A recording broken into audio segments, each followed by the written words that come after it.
Every year, around 8,000 people in the UK develop a cancer in their esophagus. That's the tube that connects the back of the throat to the stomach. The majority of these people have detectable changes in the cells lining the esophagus for many years before they actually develop the cancer. These changes are referred to as Barrett's esophagus, but only a minority of people with Barrett's, which is actually relatively common, will go on to develop cancer, and that makes screening for the disease an expensive headache. Now, Rebecca Fitzgerald, a doctor from Cambridge, has developed a sponge packed into a pill on the end of a string. It's swallowed and then retrieved, bringing with it a sample of cells from the full length of the esophagus. The DNA profile of these cells can then be used to pinpoint danger signs, pointing towards a developing cancer. So what we're trying to find is the precancerous change, which actually occurs years before the cancer ever develops. And this is called Barrett's esophagus, after the surgeon Norman Barrett, who discovered it. Although most patients with Barrett's won't get cancer, there's a gradual progression through cell changes, which we call dysplasia, to the cancer. The flip side and the challenge for us as clinical scientists is that most people with Barrett's will not develop a cancer. So what we want to do is develop a test that will really highlight those patients with Barrett's at particular risk. We don't want to make more people worried unnecessarily. We want a really good test that's very accurate, that will find us those particular patients at very high risk.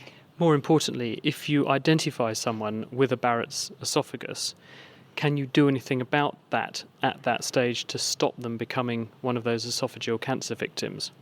So that, of course, is the crux of it, because unless we can do something, there's no point looking. And in the past, we used to have to offer our patients with early cancers or high-grade dysplasia and Barrett's a very morbid treatment, which is removing their esophagus. But now actually we have fantastic treatments that have developed over the last 10 years, which can be done as an outpatient through the endoscope, through the camera test. But you don't do that to everyone with Barrett's, so I suppose the crux of the problem is identifying who has got Barrett's esophagus and who has got Barrett's esophagus needs one of those treatments. Yes.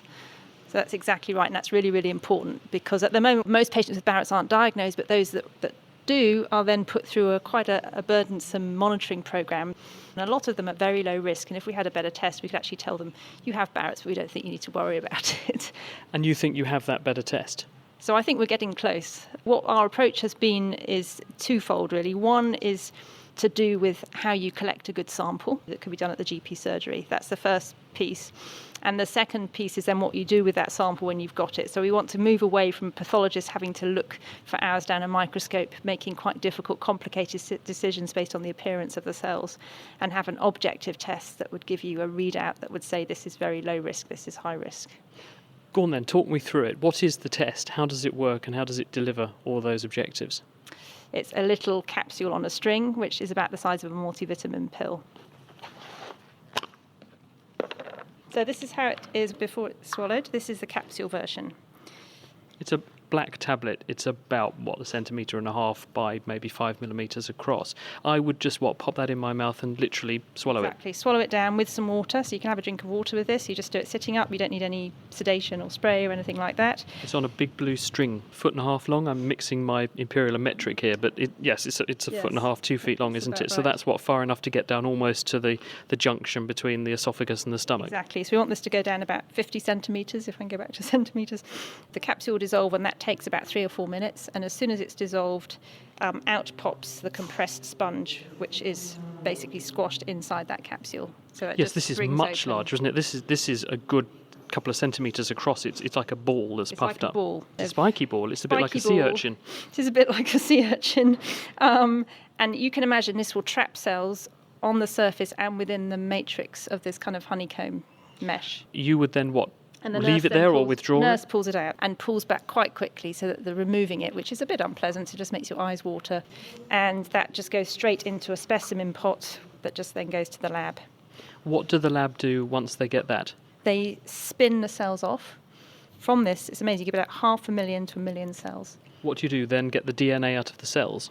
So the first step, we actually chose a protein-based test. So this is a protein that we discovered in the lab some years ago now, is very specific for Barrett's esophagus. It's called TREFOR factor 3.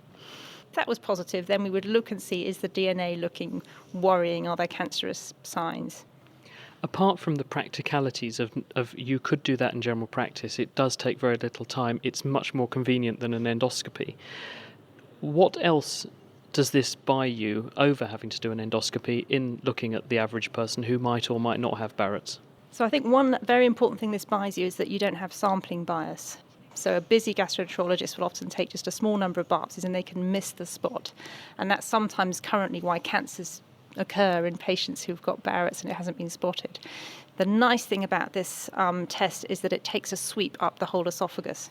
And in our recent paper that's just been published, we did an experiment to just see how good a sample do we get on the sponge. Do we capture all the areas evenly that would be of interest?